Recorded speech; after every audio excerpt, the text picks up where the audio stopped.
Mangalya shopping mall ఇప్పుడు Dilsukh Nagar main road లో July 17న grand opening. నమస్తే రమ్మగారు. నమస్తే జయ. ఏదైనా మంచి కథ చెప్తారండి? చెప్తాను జయ. మొన్న ఒక రక్తదాహం అమ్మవారి కథ చెప్పుకున్నాం కదా. అవునవును. దానికి ప్రిఫిక్స్ సఫిక్స్ కొన్ని కొత్త కథలు ప్లాన్ చేశాను. ఓకే. ఎక్కడ పబ్లిష్ చేయలేదు దీన్ని. నిన్నగాక మొన్న రాయడం మొదలు పెట్టాక ఈ పని చేద్దామని అనిపించింది. మనం భట్టాచారి గారి గురించి చెప్పుకున్నాం. ఈ భట్టాచార్యే అమ్మవారి రక్తదాహం అమ్మవారిని తెలుసుకున్నాడు. అయితే ఈయనకి ముందు కాలం ఆయన బయలుదేరి వెళ్ళాడు కదా పూరికి. వెళ్ళడానికి ముందు ఆయన జీవితంలో జరిగిన కొన్ని సంఘటనలు చెప్పుకుంటున్నాం అన్నమాట. ఒకనాటి ఉదయం ఈ భట్టాచారి గారు ఉదయ ప్రాతకాలపు సంధ్యావందనం ముగించుకుని పెరట్లో ఏదో చూస్తున్నారు మొక్కల దగ్గర. అక్కడ ఈ లోపల వాకిట్లో ఏదో సందడి వినపడితే వాళ్ళ అబ్బాయి వచ్చి, నాన్నగారు మీకోసం ఎవరో వచ్చారండి అని చెప్పాడు. ఎవర్రా ఏమిటంటే, అదేనండి పెద్ద వీరుడు అంటారు కదా, అతను వాళ్ళ తమ్ముళ్ళు వచ్చారంటే ఈయన అన్నాడు, వాళ్ళ ఇంట్లో నిత్య కళ్యాణం పచ్చతోరణం రా, పెళ్ళిళ్ళు అయ్యి ఉంటాయి, ఏమో చాలామంది పిల్లలు ఉన్నారు, ఏమో ఒక పిల్లాడితో పెళ్ళి అయ్యి ఉంటుంది, ఆడపిల్లలంతా అయిపోయారని ఆ చేతిలో చేస్తున్న పని ఏదో వదిలేసి ఆయన ఉత్తరీయం సవరించుకుని బయటికి వెళ్ళాడు. వెళ్తే వాకిట్లో ఒక ముగ్గురు మగవాళ్ళు నుంచున్నారు. ఈ ముగ్గురు మంచి ఆజానుబాహువులు, పెద్ద పెద్ద పర్సనాలిటీలు ఉన్నవాళ్ళు. ఒక ఆయన వృద్ధుడు, తర్వాత మిగిలిన వాళ్ళిద్దరూ కొద్దిగా నడివయసు కాస్త కురకారుగా ఉన్నవాళ్ళు ఇద్దరు. పెద్ద అన్నయ్య, ఆఖరి తమ్ముడు, ఆఖరి చివరి ఇద్దరి తమ్ముళ్ళు వచ్చారనమాట. ఈయన వాళ్ళని చూడంగానే అడిగాడు, ఏమిటో వీరా మొత్తం అంతా యుద్ధానికి వచ్చారు అన్నదమ్ములు వీరుళ్ళంతా అంటే ఆయన దండం పెట్టాడు. కొంచెం ఏడుపు గొంతు చేసేదానికి, బావయ్య మీరే రక్షించాలి, మా పరువు పోయేలాగా ఉంది, ఏం చేయాలో తెలియటం లేదు బాబు అని ఒక రకమైన ఏడుపు గొంతుతోటి ఆయన గొంతుకు వృద్ధమైపోతుందన్నమాట. ఈయనకు అర్థం కాల. ఎందుకంటే ఈయన ఏమనుకుంటున్నాడు, పెళ్లి సంబంధాలు చూసుకుని పిల్లలకి పెళ్లి సంబంధాలు కుదుర్చుకుని ముహూర్తాలు పెట్టించుకోవడానికి వచ్చారని అనుకుంటున్నాడు. ఈ వెనకాల వచ్చిన వాళ్ళల్లో ఆఖరి తమ్ముడు ఆయన భుజాల మీద చెయ్యేసి, అన్నయ్య తట్టుకో ఆగు, అయ్యగారికి సరిగ్గా అర్థమయ్యేలా చెప్పకపోతే ఏట, ఉండు నువ్వని నువ్వు చెప్పరా అన్నాడు ఇంకో అన్నయ్య. ఈ వీరుడు వాళ్ళు 7 అన్నదమ్ములు. పెద్ద ఆస్తిపాస్తులు ఉన్నవాళ్ళు కాదు కానీ చిన్న కుటుంబం, వాళ్ళ జాతిలో పెద్దవాళ్ళ కిందే లెక్క. ఈ 7 అన్నదమ్ములు ఒకే చోట కలిసి ఉన్నారు వాళ్ళు. ఇటీవల ఆ పెద్ద ఆయన భార్య కూడా నేరుడు గతించింది. చాలామంది పిల్లలు, అందరికీ మా పెళ్ళిళ్ళు అయిపోయినాయి, పెద్దవాళ్ళందరికీ పిల్లలు పుట్టారు. వాళ్ళకు కూడా పెళ్ళిళ్ళ కాలాలు అవి వచ్చేసినాయి. ఈ పెళ్ళిళ్ళలో ఆడపిల్లల పెళ్ళిళ్ళని మగపిల్లలు ఇంకా ఉన్నారు. ఒక పిల్లాడికి 6 నెలల నాడు 8 నెలల నాడు ఈయనే ముహూర్తం కూడా పెట్టారు ఈ భట్టాచారి గారు. ఆ ఊళ్ళో భట్టాచారి గారు వాస్తు చెప్తాడు, ఏదైనా ప్రశ్న ఇస్తాడు, తర్వాత ఈ ముహూర్తాలు అవి పెట్టించుకుంటారు, మంచి మాట తెప్పిస్తారు, బావులు అవి తవ్వాలంటే అన్ని ముహూర్తాలు, అంటే ఒక రకమైన పెద్ద మనిషి తరహా వ్యవహారం. బ్రాహ్మణాయన ఎంత చేయొచ్చో అంతా చేస్తున్నాడు. అనేసరికల్లా ఈ రెండో తమ్ముడు ఆఖరి నుంచి రెండబడు 5వ అతను అనమాట. అతను అన్నాడు, బాబు మా పిల్లవాడు 6 నెలల నాడు మీరు ముహూర్తం పెట్టారు కదా, మా చిన్నన్నయ్య కొడుకు వాడు పెళ్ళాన్ని చావగొడుతున్నాడండి అనేసరికి ఈయనకు అర్థం కాల. అదేమిటి పెళ్ళాన్ని కొడుతుంటే ఇది ఒక పాయింటా? అక్కడి నుంచేమో వాడిని చూసి మిగిలిన వాళ్ళందరూ పెళ్ళాలని కొట్టడం మొదలుపెట్టారు. మా ఇంటామంట లేదండి ఆడాళ్ళని కొట్టటము, ఎంతసేపు కొట్టు చావటమే, ఓ పండగని లేదు, ఓ పబ్బమని లేదు, మంచి రోజని లేదు, పుణ్యం లేదు, అమావాస్య లేదు, వియాల వారంతా గోల పెట్టేస్తున్నారండి, గొడవలకు వచ్చేస్తున్నారు. ఆడపిల్లల తండ్రులు ఎందుకు ఊరుకుంటారు, మా పిల్లల్ని కొట్టాడని అడుగుతారు కదా. పైగా ఏమో ఇప్పుడు మొన్న ఇవిగో చేయి చూపించి తమ్ముడు కొడుకు వీడికి పెళ్లి సంబంధం ఒకటి వచ్చింది, వాళ్ళేమో మీ పిల్లాడిని ఇల్లరికం ఇవ్వండి అని అడుగుతున్నారు, మేము అది కూడా ఎప్పుడూ చేయలేదు, ఎందుకంటేట మీ ఇంట్లో ఉంటే ఎందుకు మీరు కోడళ్ళని కొట్టి చంపుతున్నారని వాళ్ళు పెళ్లి సంబంధానికి వచ్చిన వాళ్ళు కూడా నిన్న చాలా మాటలు మాట్లాడేశారు.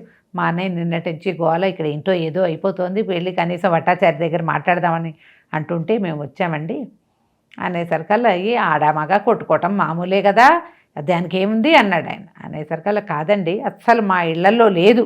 ఈ పెద్ద ఆయన ఏడుపు గొంతు తోడించిపోయాడు, మా ఆవిడ ఉన్నన్నాళ్ళు అందరినీ సర్దిందండి, ఆ ఏమి పోయింది, ఇక్కడ తగరారు మొదలైంది, ఇదిగో మొన్న పెళ్లి చేసుకున్న 6 నెలల నాడు పెళ్లి చేసిన మా వాడు ఆ చిన్నాడు మొదలుపెట్టాడు పెళ్ళాన్ని కొట్టడం, ఇక అందరూ కొట్టు చావటమేనండి, ఎంతసేపు కొట్లాడుకుంటున్నారు అనేసరికి ఆఖరి తమ్ముడు చెప్పాడనమాట, బాబు మామూలుగా కొట్లాట అవి కాదండి, మంచి రోజు చక్కటి వంట, ఇగో చేపల పులుసు చేశారు ఎంతో బాగుంది, బాగున్నప్పుడు బాగుందనాలుగా, అక్కడ మొదలుపెట్టి కొడతాడండి వాడు. చాలా బాగుంది, ఎంత బాగా చేసిందో అని నలుగురు అన్నంగానే ఏదో చిన్న మాట మీద కొడతాడు. ఓసారి అట్లా జరిగింది. ఇక ఓ పిల్ల అలంకరించుకుంది, ఓ చక్కగా పువ్వులు పెట్టుకుంది, కొత్త చీర కట్టుకుంది అనగానే దానికి దెబ్బలు పడాల్సిందే. మేము ఇటీవల గమనించింది అదేనండి, మా ఇంట్లో ఇదే నడుస్తుంది అన్నాడు. భట్టాచారి గారు పెద్ద అబ్బాయి వాళ్ళ నాన్నగారు వదిలేసిన వ్యవహారం చూసి అతను యువతలకు వస్తూ, ఇంట్లో ఏమైనా వాస్తు మార్పులు చేశారేమో నాన్నగారు అన్నాడు. ఈయన ఏమైనా ఇంట్లో మార్చారా అన్నాడు. మార్చడానికంటే బాబు, నిరుడు మా పెద్దబావిలో నీళ్ళు లేనప్పుడు మీరే చెప్పారు, కొంచెం పక్కకి జరిపి తూర్పు నుంచి కొంచెం యువతలకు జరిపి బావి తెవ్వాం. తర్వాత మగపిల్లలు పెళ్ళిళ్ళు అయినాయని ఇంకొక 3 గదులు లేపామండి. కానీ మేమేమి విదిక్కులు అంటే దిక్కులు మార్చలేదు, గదులైతే లేపాం. ఆడాళ్ళు పిల్లలు పెద్దాళ్ళు మేమంతా చేయాలో అలా చేసాం. అంటే వాస్తు అడగలేదు కానీ ఏర్పాటుగానే చేసాం అనేసరికి ఈయన అలా ఆలోచించడం మొదలుపెట్టారు. వాళ్ళు ఏదో మాట్లాడబోయారు కానీ కొడుకు సైగ చేశాడు, ఉండండి మా నాన్న ఆలోచిస్తున్నాడు. మాట్లాడకుండా ఊరుకున్నారు. ఈయన కాసేపు ఆలోచించి పదండి మీ ఇంటికి వెళ్దాం చూద్దామన్నాడు. అనేసరికి వాళ్ళు ఆశ్చర్యపోయారు. ఈయన ఈ భట్టాచారి గారు ఆ పెదవీరుడు ఒక వయసు వాళ్ళే. చిన్నప్పుడు ఆడుకునే రోజుల్లో ఈయన వాళ్ళ ఇళ్ల వైపు వెళ్ళింది ఉన్నది. కానీ ఆయన పెద్దవాడయ్యాక, వివాహం అయ్యాక, ఈ ఊళ్ళో పెద్ద బ్రాహ్మడుగా స్థిరపడ్డాక ఆయన ఏనాడు ఇతర జాతుల ఇళ్ళకి వెళ్ళింది లేదు, చూస్తానన్నది కూడా లేదు. వాళ్ళే ఏదో చెప్తే దాన్ని బట్టి చెప్తాడు. ఆ రోడ్డు మీద వాళ్ళ ఇంటికి వెళ్ళింది కూడా లేదు. వీళ్ళు ఏదైనా రచ్చబండల దగ్గర అక్కడ కుశలం కనుక్కోవటం, ఒకళ్ళ గురించి ఒకళ్ళు మాట్లాడుకోవటం, వాళ్ళే ముహూర్తాలు పెట్టించుకోవడానికి ఈయన దగ్గరికి రావటమే కానీ లోగిళ్లల్లోకి ఆయన వెళ్ళడు మామూలుగా. అసలు ఆ కాలం కూడా అట్లాంటిది కాదు. వెళ్దాం అనేసరికల్లా సరేననుకున్నారు. ఈ లేచి బయలుదేరాక మెల్లిగా వాళ్ళ ఇంటికి వెళ్ళే దారిలో ఈ అన్నదమ్ములు ముగ్గురు రకరకాల మాటల్లో ఆయనకి చెప్పింది ఏంటంటే, వాళ్ళు 7 అన్నదమ్ములు కదా, అందరికీ కలిపి వెరసి ఒక 23-24 మంది పిల్లలు ఉన్నారు ఆ ఇంట్లో. ఆ 5-6 ఆడపిల్లలకి పెళ్ళిళ్ళు అయిపోయినాయి. ఓకే. ఈ పెద్దవాడికి కొడుకు కూడా బళ్ళోకి వెళ్ళిపోతున్నాడు, పెద్దవాడి పిల్లలు కూడా. ఈయన భార్య ఉండగా ఆవిడ ఆ తోడుకోడళ్ళందరినీ ఒక తాటి మీద నడిపింది. కోడళ్ళని వాళ్ళని కూడా బాగానే చూసుకునేది. పెద్దగా ఆవిడ ఉండగా ఇట్లా కొట్లాటలు గొడవలు లేవు అసలు. పైగా ఆఖరి తమ్ముడు చెప్పాడనమాట, చినవీరుడు అతని పేరు, అసలు మా పెద్దాడండి గంగి గోవు, వాడు ఏనాడు అసలు ఎవరినైనా కసిరింది కానీ తిరిగి మాకు సమాధానం చెప్పిద్ది కానీ లేదు. వాళ్ళ నాన్న చెప్తే ఎంతో, నేను చెప్పినా కూడా అంతే. అట్లాంటిది వాడు కూడా పెళ్ళాన్ని కొడుతున్నాడండి. 10 ఏళ్ళు 12 ఏళ్ళు అయిపోయింది పెళ్ళయ్యి.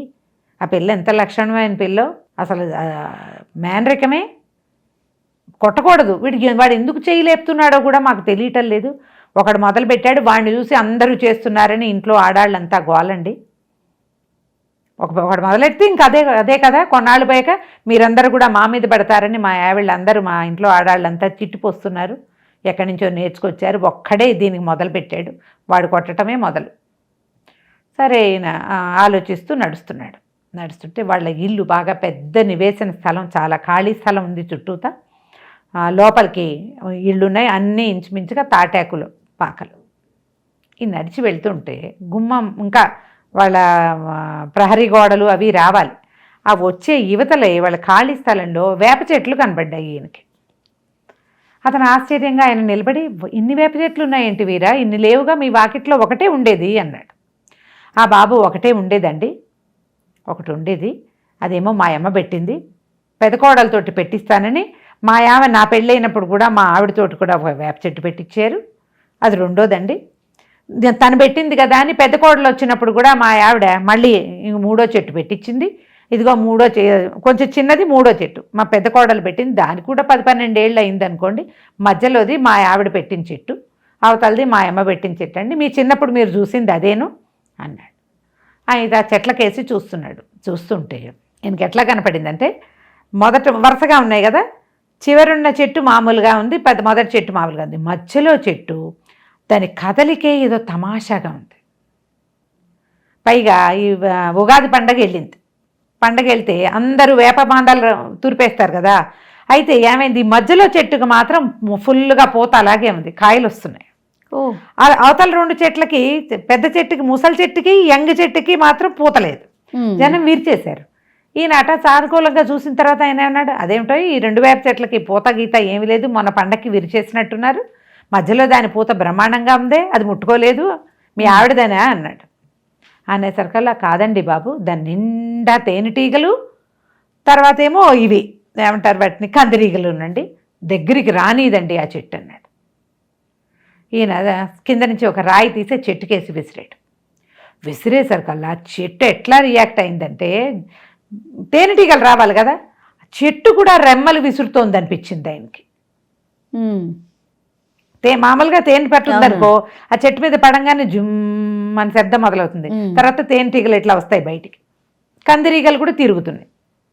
ఈయన అదే పనిగా చూశాడు. సరే వీళ్ళ ఈ వేప చెట్లు దాటాక గుమ్మాల లోపలికి వెళ్ళారు. వెళ్ళేసరికి అయ్యగారు వచ్చారని వాళ్ళు ఏవో ఇది తీసుకొచ్చి ఒక నొలక మంచం లాంటిది ఏదో తీసుకొచ్చి వేశారు. ఈయన అటు ఇటు అంతా చూశాడు, అంతా బాగానే ఉంది. ఒక్కో కుర్రాడు వచ్చి దండాలు పెట్టారు. కొత్తగా పెళ్ళైన పిల్ల ఉంది కదా, 6 నెలల నాడు పెళ్ళైన కోడల్ని తీసుకొచ్చి దండం పెట్టించారు. పెద్దయ్య గారు వచ్చారు దండం పెట్టారని ఆయన అందరినీ వరుసగా చూస్తున్నారు. ఇంతకీ ఎవరో కథానాయకుడు అంటే ఆ పిల్లాన్ని నుంచోబెట్టారు. ఏమిట్రా బాగా చేయి విసురుతున్నావుట అంటే, ఏంటోనండి అట్లా ఉగ్రం వస్తుంది అన్నాడు. వస్తుందంటే ఈయన ఏమన్నాడు, అలా గుమ్మం దాకా వెళ్ళి నుంచోరా అన్నాడు. కుర్రాడు వెనక్కి నడిచాడు, వేప చెట్ల వైపుకి వెళ్తున్నాడు అనమాట. అదే ఈయన ఇక్కడ కూర్చున్నాడు. కుర్రాడు వేప చెట్ల దాకా వెళ్ళాడు. మీ ఆమెను కూడా తీసుకెళ్ళాడు. ఆ పిల్లను కూడా వెనక్కి నడిపించారు. కుర్రాడు ఆ పిల్ల కొడుకు కోడలు ఇద్దరు నుంచున్నారు. నుంచునేసరికల్లా ఈయనకి ఆ కుర్రాడి వెనకాల నుంచి వేప చెట్టు కదలటం కనపడింది. అది కదులుతూ ఉంటే ఆయనకి ఏమనిపించిందంటే, ఆ చెట్టుకి ఈ కుర్రాడిని కావలించుకుందామనిపిస్తోంది. అట్లా కనిపించింది అనమాట. కనిపించంగానే ఈయన కామ్గా అట్లాగే చూస్తున్నాడు. వీళ్ళకి అర్థం కాలే ఆయన ఏం చూస్తున్నాడు, ఏం చెప్పబోతాడు, వాళ్ళకి తెలియలేదు. మీ ఆవిడ పేరేమిటో పెదవీరుడు అని అడిగాడు. పోలమండి, పోలి అని పిలిచేవాళ్ళం అని చెప్పాడు. చెప్పంగానే ఈయన లేచి ఆ కుర్రాడు దాకా వెళ్ళాడు. దగ్గరికి వెళ్తే కుర్రాడు వెనకాల నుంచి వేప చెట్టు కనపడుతుంది. అటు ఇటు ఉన్నాయి 2 చెట్లు, మధ్యలో చెట్టుకి కరెక్ట్గా నుంచున్నాడు అనమాట. నుంచుని, ఏంటి పోలి, కొడుకును వదలలేకపోతున్నావా అన్నాడు. అంతా నిర్ఘాంతపోయారు. వాళ్ళ ఇళ్లల్లో పెద్దవాళ్ళు ఎవరైనా చనిపోతే చాలా విశేషంగా సేవించి పంపిస్తారు. ఏవైనా ఉండే అవకాశం అసలు లేదని వాళ్ళ నమ్మకం. అదేలే. ఎప్పుడైతే పోలి అన్నాడో ఆడవాళ్ళంతా తెల్లబోయారు. వాళ్ళల్లో కొంతమందికి అనుమానంగా ఉంది, ఇదేదో చేష్టేమోనని.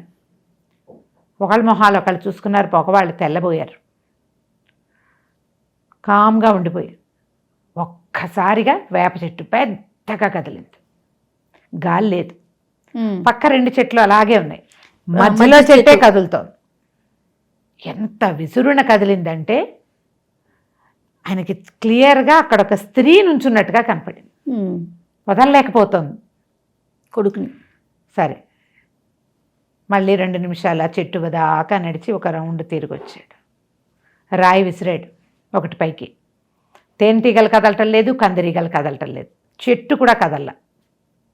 దాని చుట్టూ ఆయన ఒక్కడే, మనుషులుండగా వేరే, ఆయన ఒక్కడు వచ్చేసరికల్లా ఆయన అలా ఒక రౌండ్ తిరిగి జపం చేసుకుంటున్నాడు. ఆయన గాయత్రి జపం చేసుకుని యజ్ఞోపవీతాన్ని ఇట్లా పట్టుకుని ఉన్నాడు. చూస్తున్నారు వీళ్ళు. ఆ రౌండ్ తిరిగి వచ్చి ఈ పిల్లాడి దాకా వచ్చాక ఆయన ఇట్లా వీపు మీద ఒక దెబ్బ కొట్టాడు కుర్రాడిని. అందరూ ఉలిక్కిపడ్డారు. వాడు కూడా అన్నాడు. ఒక్కసారి కొడితే సరే, సడన్గా కొట్టేసరికల్లా అట్లా అనిపిస్తుంది కదా, వాడు నిశ్శబ్దంగా నుంచున్నాడు. ఆయన అన్నాడు, ఒక బకెట్ ఒక కాగుతోటి నీళ్ళు పట్టుకురండి, దాంట్లో 2 గుప్పెళ్ళ పసుపేసి తీసుకురండి అన్నాడు. ఆడవాళ్ళంతా గబగబా కదిలేరు. ఒక కాగుతో నీళ్ళు పట్టుకొచ్చారు, దాంట్లో పసుపేసారు. చెట్టు దాకా పదండి అందరం వెళ్దాం. అందరి చేత తలా ఒక చెంబు నీళ్లు పోయిచ్చాడు ఆ వేప చెట్టుకి. కందిరీగలు లేవు, తేనెటీగలు ఉన్నాయి, కదలటం లేదు ఒక్కటి కూడా. నీళ్లు పోయిచ్చాక పెద్ద కోడల్ని కేకేసి పసుపు రాసి బొట్టు పెట్టండి, మీ అత్తగారి చీర ఒకటి ఉంటే లోపల నుంచి చీర పట్టుకురా. లోపలికి వెళ్ళి ఒక ఎర్ర చీర పట్టుకొచ్చుద్ది అమ్మాయి. పసుపు రాసి బొట్టు పెట్టారు వేప చెట్టుకి. మామూలుగా అయితే హడిలిపోతారు ఆ చెట్టు దగ్గరికి వెళ్ళాలంటే భయం వాళ్ళకి. అదే దాని నిండా ఉన్నవి అట్లా ఉన్నాయన్నమాట. ఏం చేశారు, చీరని కుచ్చిళ్ళు పోసి చక్కగా చీర కట్టినట్టు వస్త్రం చుట్టూతా ఇట్లా కట్టారు. కట్టాక ప్రతి శుక్రవారం పసుపు రాసి బొట్టు పెట్టండి, చీర మార్చండి. కొత్త చీర కట్టి మీరు ఎవరో ఒకళ్ళు ముత్తైదు కట్టుకోవచ్చు. ఏం భయం లేదు. ఆడవాళ్ళంతా చేరారు. బాబు మీకు ఎట్లా తెలిసిందండి, ఏమిటంటారంటే ఏమీ లేదు, పోలమ్మ ఈ ఇంటిని ఎడం చేత్తో నడిపింది, చనిపోయింది. దాని తర్వాత వస్తే కోడళ్ళు దారి తప్పిపోతారని ఆవిడ భయం. అందుకని వాళ్ళని లైన్లో ఉంచడానికి ముందు కుర్రాన్ని ప్రేరేపించింది. కొట్టి దాన్ని దారిలో ఉంచుకోవాలి, దెబ్బ కొట్టి దారిలో ఉంచుకోవాలి, లేకపోతే మిగిలిన వాళ్ళకి చేత కాదు అది. ఓహో, తన మాట చెప్పుకునేది. ఇప్పుడు చెప్పేందుకు మిగిలిన తోడుకోవడాలంతా వినడానికి అలవాటు పడి ఉన్నారు. వాళ్ళు ఎవరికి ఏమీ చెప్పడానికి, ఏదో పని చేసుకుంటున్నారు అంతే. తనలాగా వాళ్ళు చేయలేరని చెంపదెబ్బ కొట్టి దారిలో ఉంచుకోవాలి. చాలా బాగుంది కూర అంటే దెత్తెక్కిపోతుంది అది. అందుకని కూర బాగున్నా, పులుసు బాగున్నా, పిల్ల బాగున్నా కొట్టాలి. కొట్టి దారిలో, మరి దానికి తెలిసింది అది. ఓహో, ఆవిడ కేకలేసి దారిలో పెట్టేది. ఒక్కొక్కరితో అందరికీ తెలుసు. ఎందుకంటే నలుగురు ముందు చేసేది కాదు అవి. ప్రతి వాళ్ళు ఆవిడతో చెంపకాయ దెబ్బలు తిన్నారు, కోడళ్ళు తోడుకోడళ్ళు కూడా. అది అలవాటు అయి ఉంది. తను అవతలకి వెళ్ళిపోతే ఈ ఇల్లు దారి తప్పిపోతుందేమోనని ఆ చెట్టును పట్టుకుని ఉంది. మామూలుగా ఏం ఉండదు. చక్కగా వంట బాగా కుదిరితే ఆ రోజు కోడలకో చెంపకాయ పడుతుంది. బాగా చేస్తే అది ఎక్కిపోకుండా అందరు బాగుంది అంటారు కదా. బాగుంది. కేవలం ఈ ఒక్క పాయింట్ మీదే. ఇంకా ఎంతకంటే లేదు. పిల్లల్ని ఏం చేయటల్లా, ఆయన అన్ని ఆనుపాను తీశాడు. పిల్లల్ని ఏం చేయదు, తోడుకోడళ్ళని ఏమందు, మరుదుల్ని ఏమందు, కోడళ్ళ మీదే ఉంటుంది. అది కూడా వంట బాగా చేసేది, చక్కగా అలంకరించుకునేది. అంటే మొగుడిని దారిలో పెట్టేసుకుంటుంది. అది అని పెట్టేసుకుంటుందేమోనని ఆ ఆత్రం అణుచుకోలేక ఇక్కడ నిలబడింది. ఓహో, ఈ చీర కట్టేసరికల్లా చల్లగా తప్పుకుంది. ఈ చెట్టుకి పూజ చేయండి, అన్నీ సరిపోతాయి, ఏం పర్వాలేదు అన్నాడు. ఆయన చెట్టులో ఆ స్త్రీని చూసాడు. ఎప్పుడైతే చూసాడో వెంటనే కామ్ అయిపోయింది. తెలుసుకుంది తనేం చెప్పదలుచుకుందో, ఆవిడ ఉద్దేశం ఏమిటి అనేది కుటుంబానికి తెలిసిపోయింది. నేను చెప్పేశాడు. అవును. అందుకని దారిలో పెట్టుకోండి. ఇప్పుడు పెద్దవాళ్ళు, ఈవిడ తర్వాత కోడలు ఉంది కదా, ఆవిడ మొత్తం ఈ గుత్తాధిపత్యం ఆవిడ తీసుకోవాలి ఈ ఇంటి మీద. ఆవిడ పిల్లల్ని దారిలో పెట్టుకుంటే ఈవిడికి ఏం అభ్యంతరం లేదు. ఓకే, ఆయన చెప్తాడు. ఆవిడ పోయాకే మా ఇంటికి సమస్య వచ్చింది. ఆమె ఉన్నన్నాళ్ళు కొట్టుకుని చచ్చేవాళ్ళు, కానీ ఎవరికి తెలిసేది కాదు. ఇప్పుడు ఇది తగాదాలు అయిపోయింది. బాగుంది. ఆ తర్వాత ఏం చేయించారు, ఈ నూతులో బాగా చేదేయించేట అంత పసుపు నీళ్ళు పోయించారు.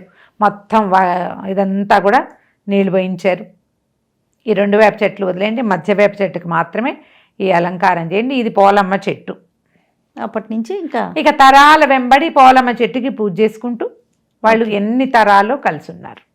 చాలా బాగుంది రమ్మగారు. కాకంచికి మనం ఇంటికి చాలా చాలా చాలా బాగుంది. అంటే ఊహించిన మలుపులు చాలా బాగుంది రమ్మగారు. నమస్తే. నమస్తే. And for more videos, please subscribe to iDream. Please subscribe to iDream. Please subscribe iDream. And please subscribe to iDream. For more videos, subscribe to iDream. please like, share and subscribe to the channel. Congratulations, iDream. Subscribe to iDream. Subscribe to iDream. So subscribe to iDream Media. iDream ki iDream team andarki huge congratulations. Please subscribe iDream Media. Please subscribe to iDream. Subscribe iDream. Please subscribe to iDream.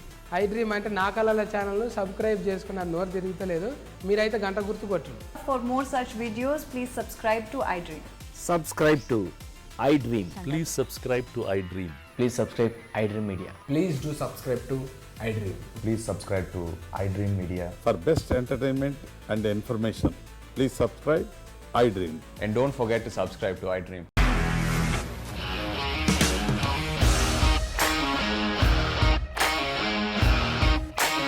ఇండస్ట్రీలో commitment issues వస్తే నీకు కూడా వచ్చినట్టు. Morning తీసుకెళ్ళాడంటే కొట్టి పడేస్తాడు.